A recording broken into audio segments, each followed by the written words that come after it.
How to get French student visa in only 60 days. इस video के अंदर मैं अपना पूरा फ्रेंच स्टूडेंट वीज़ा का प्रोसेस एक्सप्लेन करूँगा, यूनिवर्सिटी एडमिशन से लेके फ्रांस के अंदर लैंड होने तक। और ये भी बताऊँगा कि जो नॉर्मली स्टूडेंट्स को हर्डल्स आती हैं पूरा प्रोसेस करते हुए उनको मिनिमाइज़ करने के लिए मैं टिप्स एंड ट्रिक्स दूँगा। So stay tune.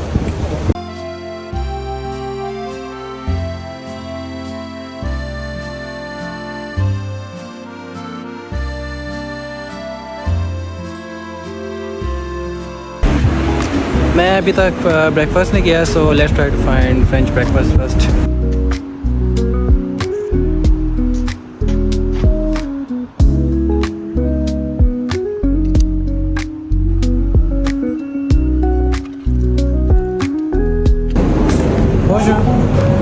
Je voudrais un croissant avec café s'il vous plaît. Espresso ou allongé? Espresso.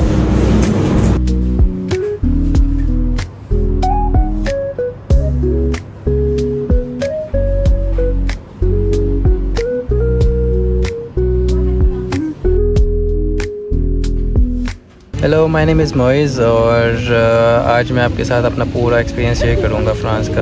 Okay, जो फ्रांस का स्टूडेंट वीज़ा प्रोसेस होता है उसकी 4 स्टेजेस होती हैं। उसके अंदर सबसे पहली जो स्टेज होती है उसके अंदर आपने डॉक्यूमेंट्स कलेक्ट करने होते हैं जो यूनिवर्सिटी का एडमिशन अप्लाई करना तो उसके लिए। और जो पहली स्टेज होती है उसके अंदर डॉक्यूमेंट्स कलेक्ट होते हैं और दूसरी स्टेज होती है उसके अंदर आपने यूनिवर्सिटी का एडमिशन अप्लाई करना होता है। जब आपके पास एडमिशन सिक्योर हो जाता है फिर आपने आगे फर्दर प्रोसेस करना होता है। अब जो यूनिवर्सिटी के एडमिशन के लिए जो आपको डॉक्यूमेंट्स रिक्वायर होते हैं वो ये होते हैं कि आपको चाहिए होता है सबसे पहले पासपोर्ट और पासपोर्ट की कॉपी चाहिए होती है। फिर आपको चाहिए होती है सीवी या कोई रेज्यूमे चाहिए होता है। अगर आप फ्रेश ग्रेजुएट हैं तो आप उसके अंदर मेंशन कर सकते हैं कि आप फ्रेश ग्रेजुएट हैं एजुकेशन सेक्शन के अंदर। फिर आपको अगर आप मास्टर्स के लिए आ रहे हैं तो फिर आपको बैचलर्स और बैचलर की डिग्री और ट्रांसक्रिप्ट चाहिए। और इस स्टेज पे अगर आपकी डिग्री से टेस्टेड नहीं है तो वो इसका कोई इशू नहीं है। फिर आपको चाहिए होते हैं यूनिवर्सिटी से, आपकी पुरानी यूनिवर्सिटी से 2 रिकमेंडेशन लेटर चाहिए होते हैं। वो आप किसी भी अपने प्रोफेसर से ले सकते हैं या किसी डीन से आप जाकर बनवा सकते हैं। उसके अंदर आप नीचे प्रॉपर साइन वगैरह और स्टैम्प्स लगवाने हैं। फिर बाद में आपको चाहिए होता है मोटिवेशन या कवर लेटर उस यूनिवर्सिटी में जाने के लिए।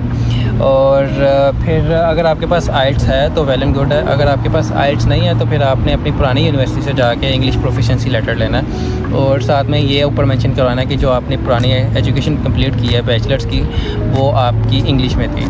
और फिर लास्ट में अगर आपके पास पोर्टफोलियो है अपना कोई, अगर आपने कोई प्रोफेशनल एक्सपीरियंस है आपके पास तो आपने, या उसके अलावा अगर आपने किसी प्रोजेक्ट पे काम किया है तो वो आप मेंशन कर सकते हैं। इससे आपके यूनिवर्सिटी का एडमिशन लेने में काफ़ी ज़्यादा ईजी हो जाता है। ओके, ये सारे डॉक्यूमेंट्स क्लियर करने के बाद जो सेकंड स्टेप आता है उसके अंदर आपने यूनिवर्सिटी का एडमिशन अप्लाई करना होता है। और मेरा जो प्रोसेस था मैं यहाँ पे फरवरी इनटेक में आया था 2025 के अंदर। और जो मेरा प्रोसेस था वो मैंने नवंबर के स्टार्ट किया था। नवंबर के स्टार्ट में मैंने अपने सारे डॉक्यूमेंट क्लियर किए थे, सारे डॉक्यूमेंट गैदर किए थे यूनिवर्सिटी के एडमिशन के लिए, जो मैंने अभी आपको लिस्ट बताई है। फिर उसके बाद मेरी जो फरवरी इनटेक होती है उसके अंदर जो यूनिवर्सिटीज़ की लिस्ट होती है वो बहुत ज़्यादा लिमिटेड होती है। पब्लिक यूनिवर्सिटी ऑलमोस्ट नहीं होती, जो प्राइवेट यूनिवर्सिटीज़ होती है उसके अंदर भी काफ़ी लिमिटेशन होती है। तो जो आईटी के रिलेटेड यूनिवर्सिटीज़ थी फरवरी इनटेक के लिए वो भी ऑलमोस्ट एक ही थी या 2 थी मैक्सिमम, 2 थी।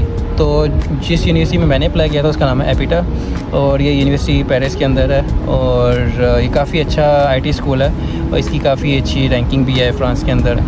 जो इसकी डिग्री है यहाँ पे काफ़ी ज़्यादा अच्छी मानी जाती है। और इस यूनिवर्सिटी की वीज़ा रेशो भी काफ़ी डिसेंट है। अगर आपका प्रोसेस सारा अच्छा हो और आपकी काफ़ी अच्छी स्ट्रॉन्ग प्रोफाइल बिल्ड हो और आपके इंटरव्यूज़ वगैरह भी बहुत अच्छे हैं तो आपका वीज़ा चांसेस में काफ़ी ज़्यादा अच्छा है। तो मैंने नवंबर के मिड में अपना एडमिशन अप्लाई कर दिया हुआ था और आई थिंक नवंबर के लास्ट में और मेरा दिसंबर के स्टार्ट में मेरा प्री एक्सेप्टेंस आ गया था। फिर उन्होंने मुझे कहा था कि आपका इंटरव्यू होगा और इंटरव्यू की बेस पे फिर आपको फ़ाइनल इनरोलमेंट वगैरह आएगा। तो इंटरव्यू जो था इनका वो एक वीडियो रिकॉर्डिंग थी, 10 क्वेश्चन थे वो मैंने प्रिपेयर किए थे। और फिर जब इंटरव्यू हुआ था उसके अंदर वो क्वेश्चन आते गए तो वो मैंने वीडियो रिकॉर्ड करनी थी हर क्वेश्चन के लिए। तो वो मैंने सारे आंसर दिए, फिर वो मेरा वीडियो रिकॉर्ड करके मैंने उनको सेंड की और फिर उसकी बेस पे जाके मुझे इनरोलमेंट आई थी। इस यूनिवर्सिटी में मैंने एडमिशन लिया है एपिटा। उसके अंदर आपको जो फाइनल इनरोलमेंट है वो आपको फर्स्ट ईयर की जो फ़ीस होती है वो दे के आपको आती है। तो मेरी जो टोटल फ़ीस है मेरे कोर्स की MS इन कंप्यूटर साइंस उसकी है 14,500 यूरोज़। तो जो उसकी मैंने इनिशियल इंस्टॉलमेंट दी थी जो फर्स्ट ईयर के लिए वो थी 7,200 रुपीज़। तो उसके बाद मुझे फ़ाइनल इनरोलमेंट आई थी। तो जब मुझे इनरोलमेंट आ गई, मेरे पास वो इनरोलमेंट का डॉक्यूमेंट आ गया था, उसकी बेस पे फिर आगे मैंने प्रोसेस करना था। अगर आप डायरेक्ट एडमिशन अप्लाई करें तो आपका जब एडमिशन आ जाता है, एडमिशन के बाद आपको इनरोलमेंट लेटर मिल जाता है, तो फिर आपका जो फर्दर प्रोसेस होता है वो होता है कैंपस फ्रांस के थ्रू।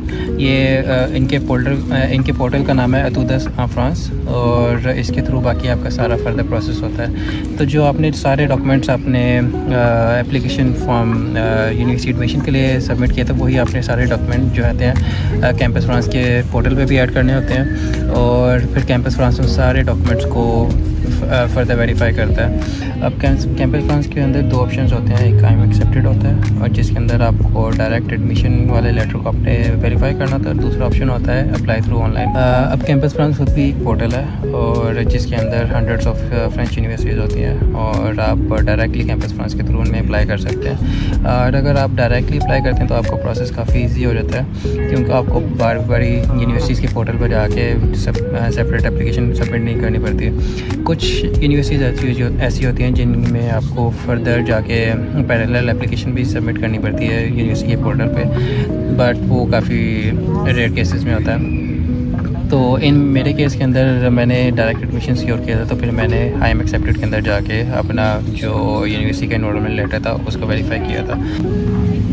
और फिर जब मेरे जो सारे डॉक्यूमेंट्स थे जो मैंने यूनिवर्सिटी के वीज़ा एप्लीकेशन के लिए सबमिट किए थे, वो सारे डॉक्यूमेंट्स और जो यूनिवर्सिटी का मुझे एनरोलमेंट लेटर मिला था, वो जब मेरे कैंपस फ्रांस के थ्रू वैलिडेट हो गए थे, फिर उन्होंने मुझे कहा था कि 30,000 फ़ीस जो है वो सबमिट करें, और वो 30,000 फ़ीस मैंने सबमिट करके उसको भी वैलिडेट करते हैं। और फिर जब वो वैलिडेट हो गई थी, फिर मुझे 2 सर्टिफिकेट मिले थे। एक सर्टिफिकेट मिला था जो मैंने 30,000 फ़ीस जमा करवाई थी उसका, और जो दूसरा सर्टिफिकेट मिला था वो मुझे मिला था जो कैंपस फ्रांस के थ्रू मैंने यूनिवर्सिटी अपनी वैलिडेट की थी, उसका एक सर्टिफिकेट एक्स्ट्रा मिलता है। फिर ये 2 सर्टिफिकेट लेके मैं चला गया था AEG के ऑफ़िस अपना फ़र्दर प्रोसेस करने के लिए। AEG के ऑफ़िस से जाके मुझे वीज़ा एम्बेसी के लिए एम्बेसी से मुझे अपॉइंटमेंट मिलनी थी। तो फिर जब मुझे दोनों डॉक्यूमेंट मिल गए, फिर उन डॉक्यूमेंट को लेके मैं AEG के ऑफ़िस चला गया। AEG के ऑफ़िस में लाहौर गया और वहाँ से जाके मैंने वीज़ा के लिए अपॉइंटमेंट ली, और फिर मुझे जो अपॉइंटमेंट थी वो मुझे मिली थी 15 जनवरी की मिली थी। और फिर मैंने अपना इंटरव्यू के लिए तैयारी की काफ़ी ज़्यादा, लेकिन फिर 13 जनवरी को मुझे ईमेल आती है लाहौर कैंपस फ्रांस के ऑफ़िस से कि आपका जो इंटरव्यू है 14 अगस्त कल हमारे ऑफ़िस में लाहौर में होगा, तो आप वहाँ पे आके इंटरव्यू दें। तो मैंने फिर अपने सारे डॉक्यूमेंट जो फर्दर रिक्वायरमेंट होती है डॉक्यूमेंट्स की जो आपने एम्बेसी में जमा करवाने थे उनको क्लियर किया, और फिर मैं सुबह अगले दिन जाके लाहौर में कैंपस फ्रांस में इंटरव्यू दिया।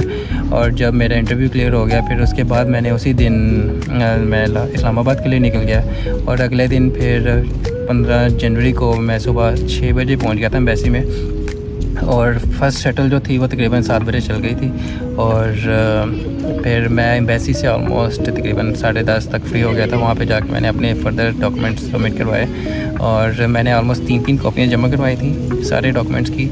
और उसके नेक्स्ट डे 16 जनवरी को मेरा वीज़ा पोर्टल पे मेरा स्टेटस चेंज हो गया था, और उसके 2 दिन बाद मेरा जो पासपोर्ट था वो लाहौर AEG के ऑफ़िस आ गया था। और फिर उसके अगले दिन मैंने जाके AEG के ऑफ़िस से अपने पासपोर्ट कलेक्ट किया, और मैंने जब उसको ओपन किया तो उसके ऊपर वीज़ा की स्टैंप लगी हुई थी। तो मेरा जो राउंड अबाउट जो पूरा प्रोसेस हुआ था वो मेरा 15 नवंबर से लेके 15 जनवरी तक क्लियर हो गया था, जो कि 2 मंथ के अंदर हुआ था, जो कि मेरा बहुत जल्दी हो गया था।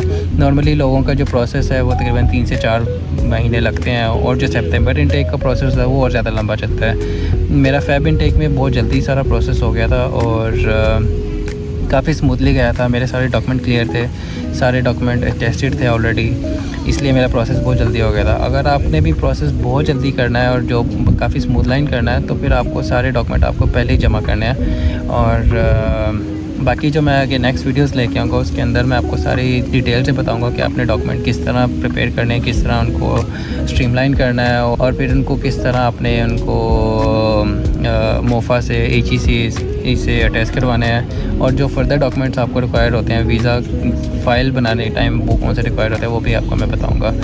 तो ये मेरी स्टोरी थी, और इसके अंदर मैंने 2 महीनों में अपना वीज़ा सिक्योर किया था फ्रांस का, और अब मैं फ़्रांस में बैठा हूँ। मेरा एक सेमेस्टर कंप्लीट हो गया, मेरा अभी समर ब्रेक है और सितंबर में मेरा सेकंड सेमेस्टर स्टार्ट होगा। और मेरा एक्चुअली जो थ्योरेटिकल पार्ट है यूनिवर्सिटी में वो तीन सेमेस्टर हैं जो मेरे फरवरी तक कंप्लीट हो जाएंगे। फिर उसके बाद 6 मंथ की मैंने इंटर्नशिप करनी है, फिर उसके बाद मेरी जाके डिग्री कंप्लीट हो जाएगी। तो ये मेरा सारा प्रोसेस था। तो अगर आप भी फ़्रांस का स्टूडेंट वीज़ा अप्लाई करने के लिए सोच रहे हैं और आपको नहीं पता कि प्रोसेस क्या है, डॉक्यूमेंट किस तरह गैदर करने हैं, तो आप मेरे चैनल को सब्सक्राइब कर लें, क्योंकि नेक्स्ट वीडियोस के अंदर मैं चीज़ें और बहुत ज़्यादा डिटेल में बताऊंगा। कुछ ऐसे टिप्स एंड ट्रिक्स दूंगा जिसके थ्रू आपके वीज़ा के लगने के चांसेस बहुत ज़्यादा बढ़ जाएंगे। अगर आपको अर्जेंटली कोई हेल्प चाहिए तो आप मेरे इंस्टाग्राम पे मुझे DM कर दें, तो मैं आपको जल्द से जल्द उसका जवाब दे दूँगा। So see you on the next videos.